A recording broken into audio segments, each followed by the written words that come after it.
Hello friends, welcome back to my channel passion for literature. और आज इस video में हम बात करेंगे फैशनेबल नॉवल और silver fork novels. Silver fork novels क्या है? ये कौन से किस टाइप के नॉवेल्स हैं? ये जो टर्म थी, ये किस राइटर ने कॉइन की थी? कौन कौन से फेमस राइटर्स हैं, मेल राइटर्स हैं, फेमस फीमेल राइटर्स कौन कौन से हैं, और ये सारा का सारा इम्पोर्टेंट क्यों है? तो वो आज इस वीडियो में हम डिस्कस करेंगे। तो स्टार्ट करते हैं। सबसे पहले ये क्वेश्चन है, क्वेश्चन नंबर 11। ये पेपर है यूजीसी नेट दिसंबर 2020 का ये पेपर है, और उसमें क्वेश्चन आया था, which of the following terms describe a novel of fashionable high class in the 19th century English literature. तो इनमें से जो फैशनेबल नॉवल है 19th सेंचुरी का, तो किसको ये जो है इंग्लिश लिटरेचर के अंदर फेमस नॉवेल्स को बताया गया है, उसके लिए जो टर्म कॉइन की गई है, तो वो कौन सी है? तो इसके ऑप्शंस थे, जो इसका राइट आंसर था 4 ऑप्शन आपके पास हैं, और इसमें से जो इसका राइट आंसर था सिल्वर फॉक। तो इसी के बारे में हम बात करेंगे आज। सबसे पहले देख लेते हैं, what is silver fork novels. Silver fork novels basically हैं क्या? Silver fashionable novels, also called silver fork novels, fashionable novels को ही सिल्वर फोक नॉवेल्स कहा जाता है, वर अ 19th सेंचुरी योना of English literature.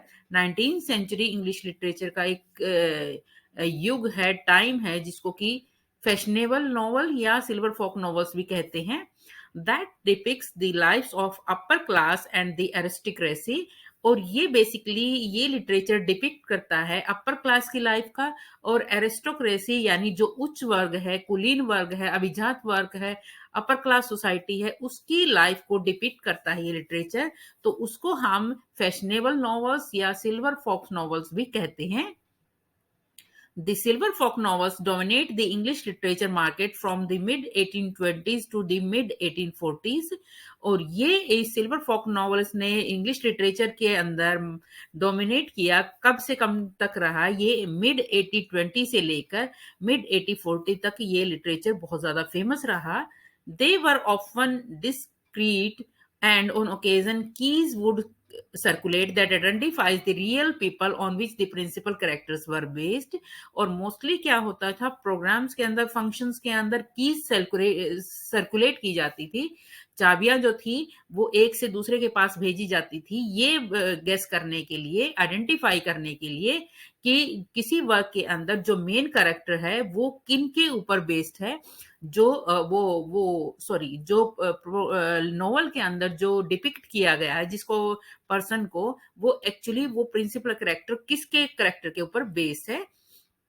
Their emphasis on the relation of the sexes and on the marital relationship पर stage later development in the novel। और starting में जो स्टार्टिंग का हुआ था, नॉवल की स्टार्टिंग बेसिकली वो मेल और फीमेल के रिलेशन के बारे में थे, और जो शादीशुदा जो जिंदगी है, जो मैरिटल रिलेशनशिप है, उसके से स्टार्ट हुआ, और बाद में धीरे धीरे ये डेवलपमेंट हुई इसकी नॉवल की।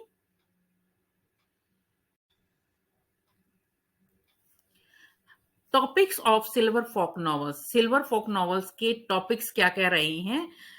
This cover all aspects of aristocrat life from clothing and beauty tips to the treatment of servants।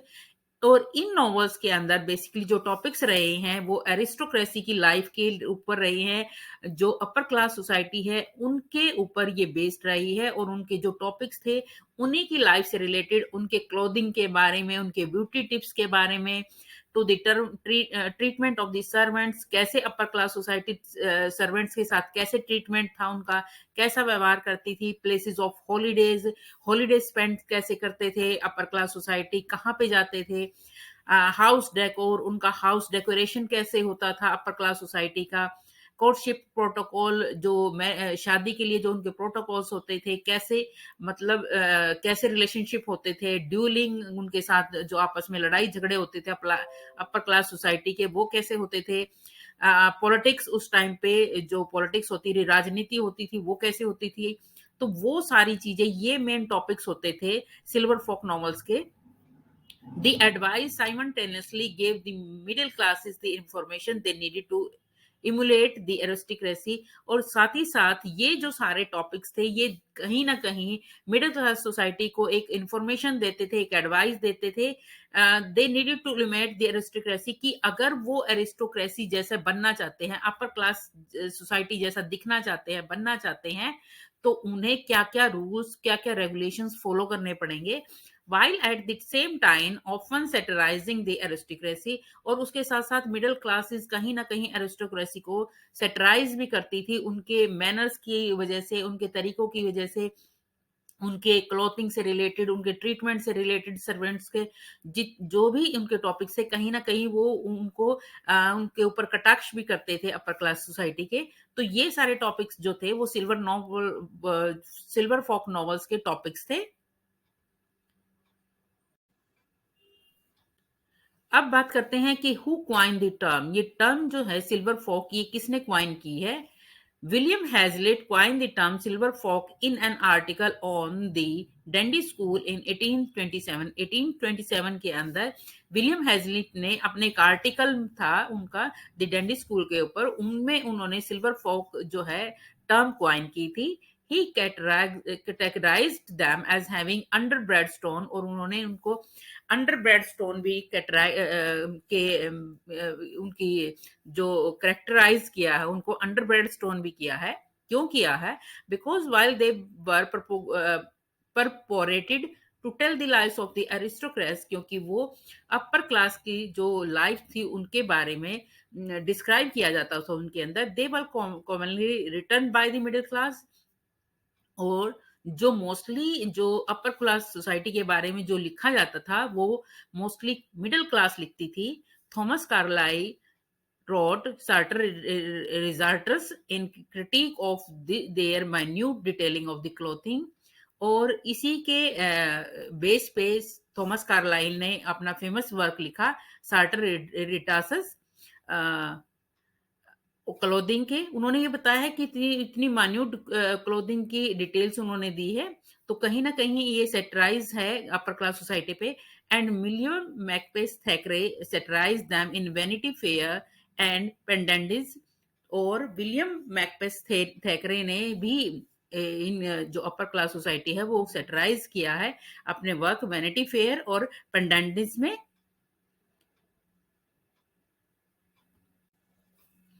Next है major writers.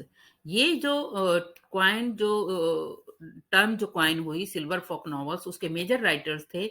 Theodore Hook was a major writer of fashionable novels. Theodore Hook जो है वो major writer थे fashionable novels के. And Henry Colburn was a major publisher. और जो publisher थे major उस टाइम के वो थे Henry Colburn. Colburn particularly advertised fashionable novels as providing insight into aristocracy life by insiders.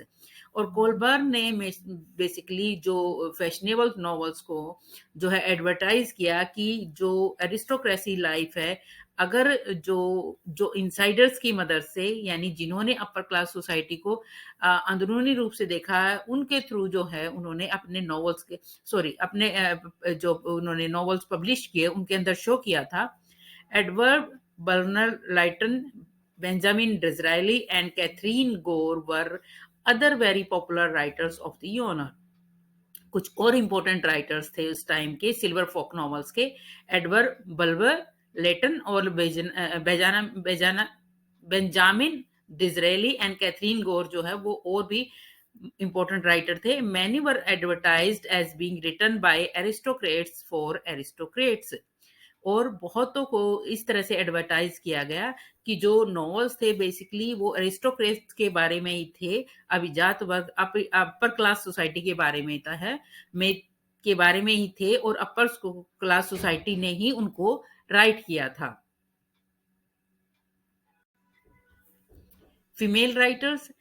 As more women wrote the genre, it became increasingly more moralized. और धीरे धीरे फीमेल करेक्टर्स ने इस योनर में ज्यादा लिखना शुरू किया, तो ये नॉवेल्स जो है वो ज्यादा मोरल हो गए, ज़्यादा मोरालिटी इनके अंदर आ गई, middle class morality became central, और मिडल क्लास की मोरालिटी जो थी वो मेन फोकस हो गई। And the novels detail the demise of the aristocracy, और धीरे-धीरे ये नॉवेल्स डिपिक्ट करने लगे कि जो अपर क्लास सोसाइटी है, जो एरिस्टोक्रेसी है, उसका पतन कैसे हुआ। Though the characteristically Byronic heroes of the era remained, लेकिन जो बायरोनिक हीरो टाइप के जो कैरेक्टर्स थे वो अभी भी इसमें थे novels के अंदर। The most popular author of silver folk novels were women, including Lady Beslington, Catherine Gore and Lady Bury. ये कुछ इंपॉर्टेंट फीमेल राइटर्स थी सिल्वर फोक नॉवेल्स की।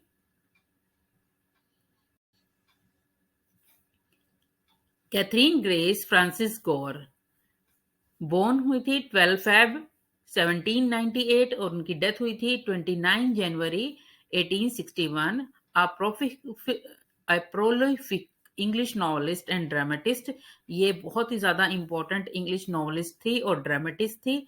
Was the daughter of a wine merchant from Retford Nottinghamshire, और ये Retford Nottinghamshire में रहती थी।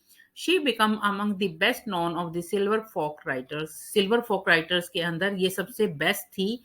Who depicted gentility and etiquette in the high society of the Regency period, और उन्होंने रेगेंसी period के टाइम के जो अपर क्लास सोसाइटी थी उसके अंदर कितनी सज्जनता थी, कितना शिष्टाचार था, उसको बहुत अच्छे से अपने सिल्वर फोक नॉवेल्स के अंदर डिपिक्ट किया था। नेक्स्ट है लेडी चार्लेट चार्लेट सुजैन मैरीबरी, जो बोर्न हुई थी 29 जनवरी 1775 को और उनकी जो एक्सपायर हुई थी 1 अप्रैल 1861 को। वाज एन इंग्लिश नॉवलिस्ट, बहुत ज्यादा फेमस इंग्लिश नॉवलिस्ट थी। Who is chiefly remembered in connection with, और ये इनका बहुत ही फेमस वर्क है जिनका कनेक्शन हो रहा है diary illustrative of the times of George four. तो ये इनका फेमस वर्क था और ये बहुत ही ज्यादा इंपॉर्टेंट थी। In Donna Leon's fourth Commissario Guido Brunetti novel, और ये डोना लियोन का फेमस नॉवल था Death and Judgment. English professor Paola Bronte describes silver fox novels as books written in the 18th century। उन्होंने कहा है silver fox novels जो है वो ऐसे नॉवेल्स हैं जो बुक्स लिखी गई 18th century में, were all that money poured into England from the colonies, और जितनी भी इंग्लैंड की कॉलोनीज थी उस टाइम पे वो सारा का सारा पैसा इंग्लैंड में आ रहा था।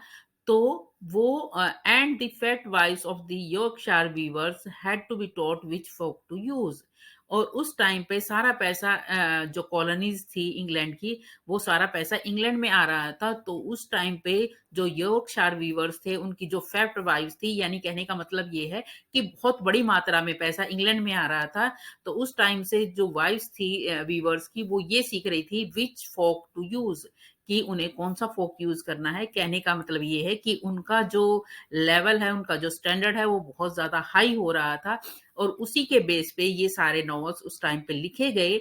तो इसीलिए इन जो नॉवेल्स हैं इन नॉवेल्स को सिल्वर फोक नॉवेल्स कहा गया। तो आई होप ये वीडियो आपके लिए काफी हेल्पफुल रहेगा यूजीसी नेट के लिए, और मेरे वीडियोस हमेशा ही यूजीसी नेट से रिलेटेड होते हैं। और जो जो मेन फोकस होता है नॉवेल्स का, वो जो जिस लेवल पे जिस तरीके से क्वेश्चंस आंसर पुट अप किए जाते हैं बेसिकली उसी तरीके से वो मेरे वीडियोस रहते हैं। तो आप आई होप कि ये वीडियो आपके लिए काफी हेल्पफुल रहेगा। Please do like share and subscribe my channel passion for literature. Thank you.